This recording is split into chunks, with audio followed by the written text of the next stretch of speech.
కావాల్సిన పదార్థాలు: టొమాటో, కొత్తిమీర, పుదీనా, బఠానీ, పచ్చిమిర్చి, కడక్ గరం మసాలా,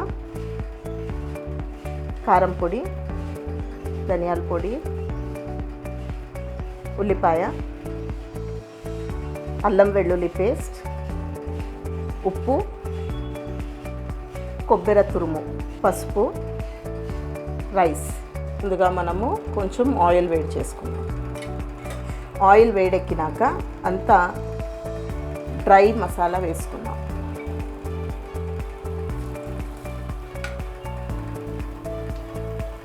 దీనికి ఎక్కువ మసాలా అవసరం లేదండి, చాలా లైట్ మసాలా ఉంటే సరిపోతుంది.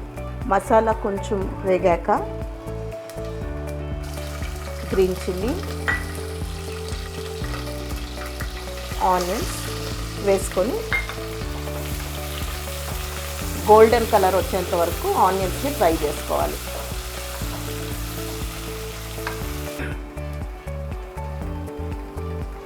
చాలా వీడియోల్లో మనం వింటుంటాం కదండి, ఆనియన్స్ తొందరగా ఫ్రై కావాలంటే కొద్దిగా సాల్ట్ చేర్చుకోవాలని. ఆ విధంగా సాల్ట్ వేసుకొని నేను ఫ్రై చేస్తున్నాను. చూద్దాం ఈ టిప్ వర్క్ అవుతుందో లేదో.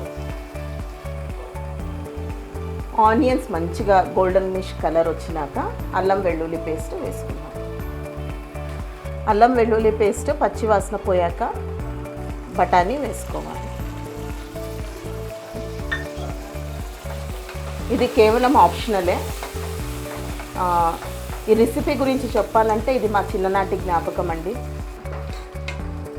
సో ఈ రెసిపీతో చాలా చిన్ననాటి మెమరీస్ ముడిపడి ఉన్నాయండి. మా స్కూల్స్కి లంచ్ బాక్స్కి మమ్మీ ఒక రెసిపీ చేసి పెట్టేవాళ్ళు. We use to enjoy it a lot. So బఠానీ మాకు చాలా ఇష్టం అనేసి she use to add lots of piece in to the recipe. So ఆ జ్ఞాపకాలని తిరిగి తెచ్చుకుంటూ ఆ రెసిపీని రీక్రియేట్ చేసేకి ట్రై చేస్తున్నాను. అఫ్ కోర్స్ మమ్మీలాగా పర్ఫెక్షన్ రాకపోవచ్చు, but we still hold the memories together. వేగుతున్నప్పుడే కొద్దిగా కొత్తిమీర, కొద్దిగా పుదీనా వేసుకొని ఫ్రై చేసుకోవాలి.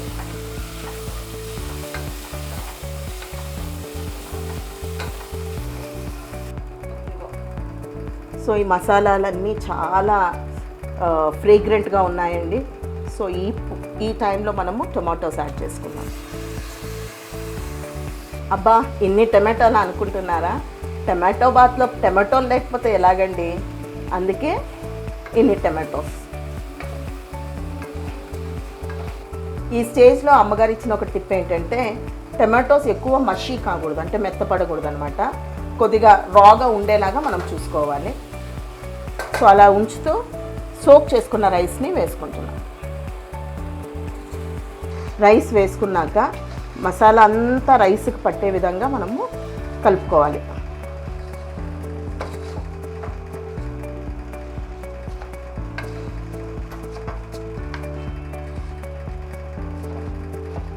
రైస్కి మసాలాలు పట్టించాక ఒక గ్లాస్కి 2 గ్లాసులు చొప్పున నీళ్లు చేర్చుకోవాలి.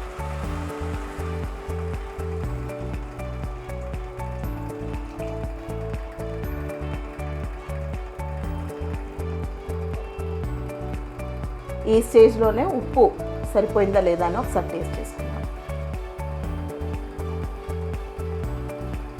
Very nice. కుక్కర్ మూత పెట్టుకోకముందు కొద్దిగా గ్రేటెడ్ కోకోనట్ వేసుకొని మిక్స్ చేసుకొని 1 విజిల్ ఉడికించుకుంటే సరిపోతుంది.